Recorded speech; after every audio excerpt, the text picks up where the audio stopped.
Society conference. The likes of Nugent and... Yeah, guys, there's isotope and stuff, and some workshops going on, like mastering workshops and stuff like that.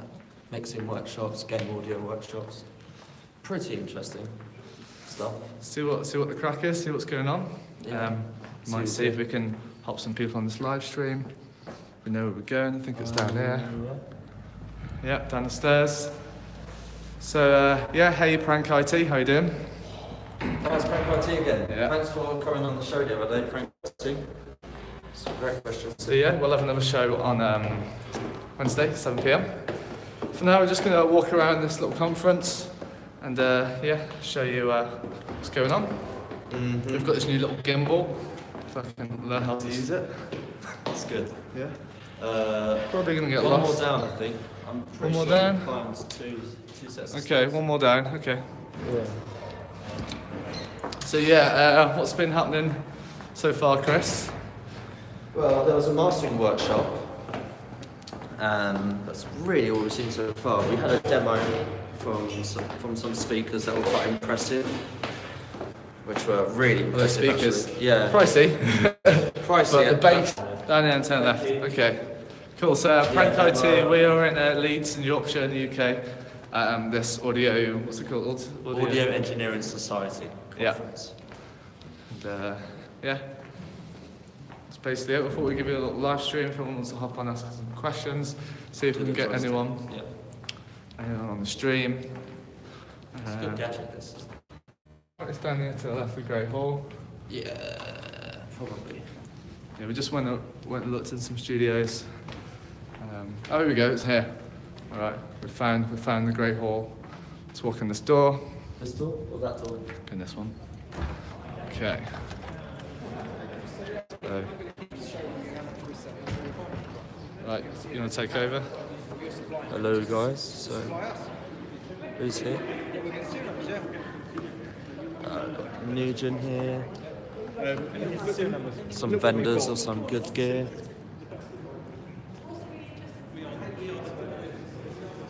Oh, the way this pans is really nice. Look at that. Just smoothly pans. So Kef audio over here. Yeah, it's only okay, right? It's quite good, isn't it? Yeah,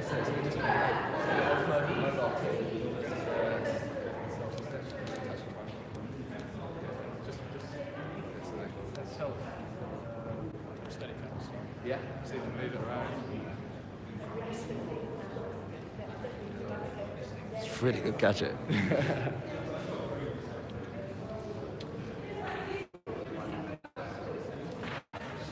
So what are these mics over here, Chris? These speakers were very, very good. They went down to like 20 hertz and they weren't muddy at all. And the size of the speakers, considering how much bass you get out of them, is pretty Yeah, I mean they were linear. They were flat down to 20 hertz apparently, which is a touchscreen thing for Pro Tools and Slate products and stuff like that. So fully touchscreen audio workstation. Go over and flip the camera. Yeah, flip the camera, which is on that one.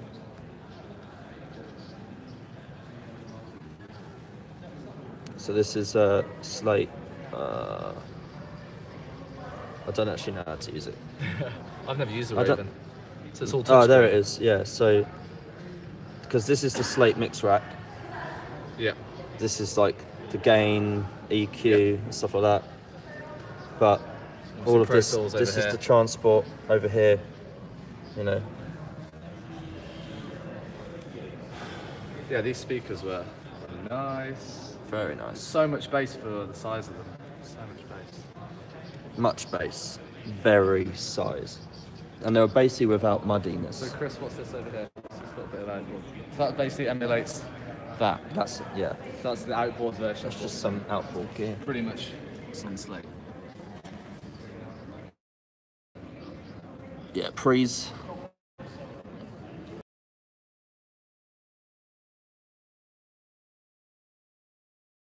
Neves. And what we've got some compression there. Yeah, look. Hey Sinan, how you doing? That shot.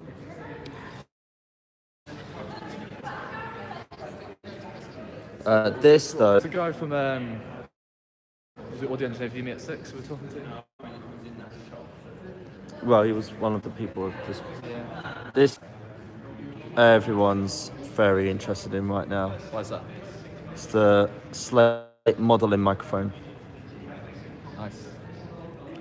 Yeah, it's about $2,000, but it's all of the microphones. Okay, what about this one? Yeah, it models that one. Oh really? Yeah, it's done. Just all the mics. The mic game is over. How does it do that? Because Is it like the Line 6 where you used to emulate all different types of guitars? Remember that? yeah, hardware-wise, it's completely transparent, completely linear.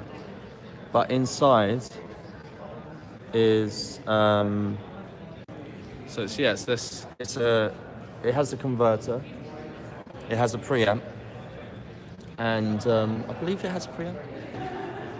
But the software models lots of different, very popular microphones. You know, Neumann's, AKGs, all of that good Really? stuff. Yeah. And it's really, Daniel has one. It's That's incredible. obviously £2,000 is quite a bit of money, but that's quite cheap considering But what for you microphones, get. Yeah. But it models microphones. It models microphones that are way more expensive than that. Yeah. Because the technology is just cheaper. Do you know what I mean? It's like, it just is. It's not. It's done. Yeah, I mean they sound. That's the thing, Sinan. It has lots of different sounds available to you. It's a whole mic locker of microphones. I want to listen to that. You should get the guys to test that. I'll be interested to hear that.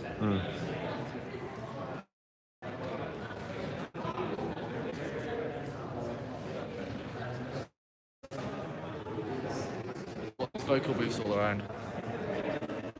They're not vocal booths. You know what I mean, Filters. Yeah. Reflection filters. They're good. Yeah. Omnidirectional I've got, microphones. a little one at home.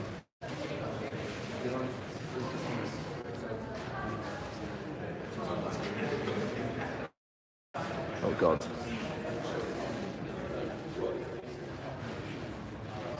Yeah, just that I worry about a little bit Why is that?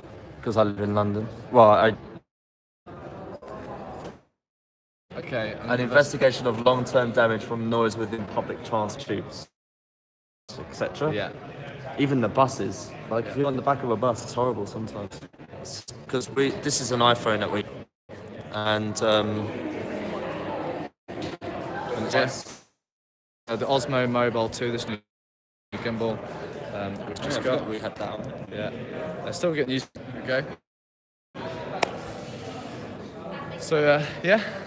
Thought we'd give you a little update. What's going on? Yep. Just walking around. Anything new? What's happened? We're going to do some more editing later. We've just been working on the course. Like vocal production. Yeah. Yeah. It's been good doing some sort of more out-of-the-box stuff. Yeah, that's it. Be more accommodated of my If I height. do this. Yeah, if you do that, that's good. Yeah, we've been working hard on the course, and it's a bit more work per minute than the other courses because there are so many different cameras. You'll see in the course there are so many different cameras. There's a camera here, there's a camera there, there's a camera on me, on Tomas. It's a bit more like you're in the studio session with us. But what's really cool is that sometimes we get the vlog camera out, and then I'm like, come with me, and I'll show you like how the mic is set up and stuff like that. So it's a different challenge to the other courses that are just basically in the box. I want to know more about this microphone over here. Like, how does it emulate all the other ones? Software. So what you plug it into? What, you have that dongle for the slip bundle? It has its own converter. I think it's a converter. Yeah. Has its own. I don't see it here anywhere though. It must be around somewhere. Who was that guy we were talking to before? I don't know. He's one of the Oh, there he is. people, he's one of the vendors. I'm going to ask him if he wants to come on and talk about that mic.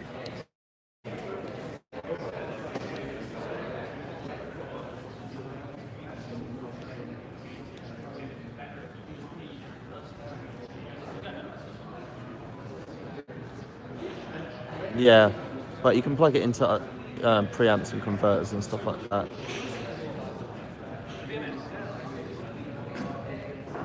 Hey, dude. How's it going? I don't mind coming out. Right. You don't mind being on the... look at that. Of course he doesn't. So Yeah. Slate ML1. Okay, currently available in the UK as part of the virtual microphone system, Yeah. which comprises of the ML1 microphone and also the VMS1 mic preamp, which is an ultra-linear mic preamp.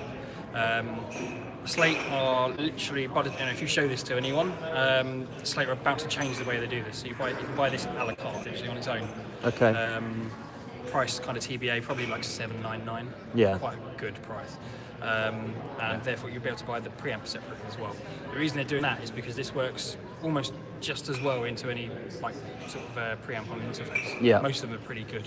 As a linear mic, Yeah, basically. absolutely. Yeah. I mean, preamps all fall within quite a linear spectrum anyway.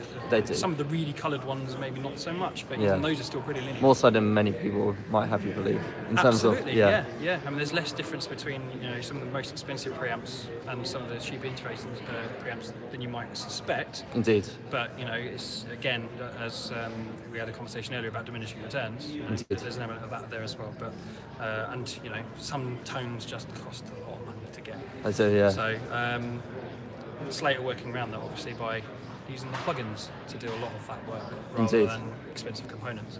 So yeah, you'll just plug this into your interface, or indeed the VMS1 mic preamp if you have that, and load up the VMS software. It loads up in the bit of software that Slate have called the Virtual Mix Rack.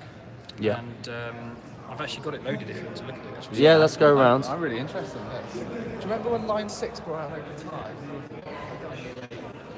Badly. Yeah, it didn't quite work. Is it similar to that, but done correctly?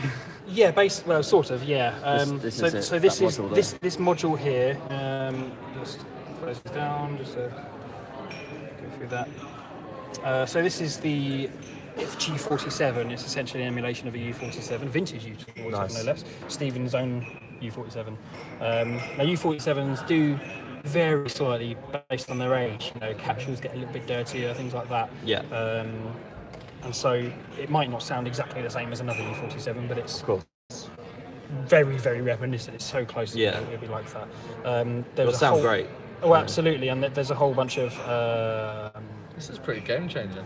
It Yeah, absolutely absolutely. is. Yeah. How Slate about- are getting changing many of the games. How about I haven't calibrated the screen properly, so Yeah. I'm jabbing it randomly. But C800G, illegal to import into the UK actually these days. Is it? Yep, it's about £9,000 if you were to buy it. Okay. But Why is it illegal to import? it has components in it that are kind of against EU regulations in terms of health and safety. Oh, wow. Makes me want it more. Yeah, Think- I want it for now. example, there are That's scarcity. there are like Universal Audio products that have got lead in the solder, and I think that might be part of what this is as well. Oh, But okay. there's So something Might else go as well. crazy. It's Well- like the audio equivalent of asbestos. Kind of like that. So you've got the C800G. How about a nice Telefunken 251? £9,000 microphone Yeah. in the UK. That's a very, very, very, very good Yeah. sounding How microphone. did the guys at Slate come up with this? It's modelling. So Well, it's this comes from Stephen Slate's personal thing. So Yeah. his theory comes from when he was like doing studio stuff. He always wanted to have this big mic locker, Yeah. but never have the money. He would never have the Yeah. money to buy all these vintage microphones and stuff. So when they actually look at what that's right. actually goes on inside a microphone, they don't vary wildly. From microphone to microphone, there is a microphone circuit and there's variations.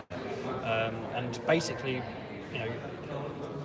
there are things that change in microphones. You've got your frequency response, you've got harmonics and saturation. And those things are relatively easy these days to kind of emulate in software. So all he's done is created an incredibly linear microphone. So it always starts from zero, Yeah. at any given frequency, a linear preamp to go with it, and then essentially modelled using their own, let's say, patented processor. They were never telling anyone how they do it. It's probably like getting impulse responses or something like that. Send a signal in, I'd imagine it's going minus to the be something original like signal, you've got what's left, the difference. Exactly And that. then apply to software. Exactly that. Yeah. Yeah. And Probably. it's a I imagine it's a time-consuming process. Here we go. Got a C12. There's a lot of there's a SM7B. But with Does the it actually say the name of the company? Or is it No. like, Not officially, you can't do the that. FGM7. They haven't licensed these, so It's don't really perfectly need to, legal though. to emulate them because they're not actually physically There's recreating the a company product. called that, yeah. Yeah. They're not physically recreating. That's right. the product, they're just making a software It's emulation. almost a loophole. Exactly that. So the SM7B is actually an SM7B with the transformer output stage of a U47, which sounds lovely. A nice UC7. So that's the Mark II emulation they've done quite recently, just to sort of refine it a little bit more. So yeah, the whole microphone can sound like a vast swathe of other microphones. This is the future of microphones. Yeah. This is nice it. AEA ribbon mic even. Yeah. The main reason I don't want to get a ribbon mic is I'm going to drop it if I get it. Yeah, but this is different. The black box that comes with the VMS system. That's a preamp and a converter, or just a preamp? It's just a preamp. Just a preamp. It will take microphone input. You can put any microphone into it. It's a great, really nice linear preamp. It has a line input and instrument input as well. It's got tons of clean gain. Phantom power, phase reverse, everything you expect on a good preamp. Yeah. Just by itself, though, as a linear mic, it's good. You know. Yeah, I mean, my personal opinion, on its own, it's really, really clean, and because it's so linear, and you don't really hear linear microphones because they're not quite so pleasing. It kind of sounds a bit weird. You're not used to hearing that sound. But the one, you know, when you first record yourself, you're in, like, you know, I hate how I sound when I'm talking. You don't get that when you talk into this to the slate. You know, it sounds like you hear it in your head anyway. But as soon as you apply the emulations to it, even though it's a subtle change, it's huge, and it can make the difference between the microphone working with a vocalist, you're singing for you or not, and in fact, it can also make a huge difference to whether the vocal works in the mix or not. Yeah, sure. Very, very subtle changes. Even you don't even have to use it on sources you've recorded with VMS. If you're in the VMS, you get this plugin. You have to buy the VMS or indeed the ML1 microphone to use the software. Yeah. But once you've got it, you can apply it to any signal. So if you've got a guitar that you've recorded with an SM7, you can apply this to it. And yes, it's not going to emulate the microphone accurately, but it might just sound cool anyway. Yeah. So it's actually really cool. It's just like a saturation plugin. Yeah. And it has got an intensity knob on it as well. So that's kind of as it is modelled. But if you want to bring out even more of the character of the original microphone, you can turn that up. And it will enhance those things that is changed from the flat signal. Incredibly powerful. Yeah, this is really good stuff. And works very, very nicely with the new Stress licensed finally Distress came out. algorithm, yes, which is just the one to use on everything. I mean, that kind of signal chain on its own, like a 67 into a distressor. Yeah. Job done. Put that with a great singer. Yeah. Have a great time. Cool. Nice. All right. Yeah. Thank you for doing that, man. Pleasure, no worries. Catch you in a bit. What are you doing with the video? YouTube? Yeah. Currently live streaming it. Oh, cool. Yeah. Do link us, please. Sure. Yeah, absolutely. Take your socials? Yeah. I'll pop it through. So just drop me a line and I'll give it to you. But yeah, if you search on Facebook, cool. Yeah, we'll tap it up. That's good, man. Cheers. It is a game changer, isn't it? Yeah. Thanks, Sinan. I'm glad you've enjoyed this show. Oh. Yeah, I want this mic now. We It's don't have no affiliation with Slate, by the way. No. Chris does use Slate. I do use Slate. But yeah, so you can emulate all these different mics. Yeah. Like It's it's all- like it's a all couple of mics. grand. However, if you get all these different It's a lot mics, cheaper than some of the mic that effectively models. Yeah. Watch this live stream. There. See you next Hopefully, time. we'll see you soon. Next time.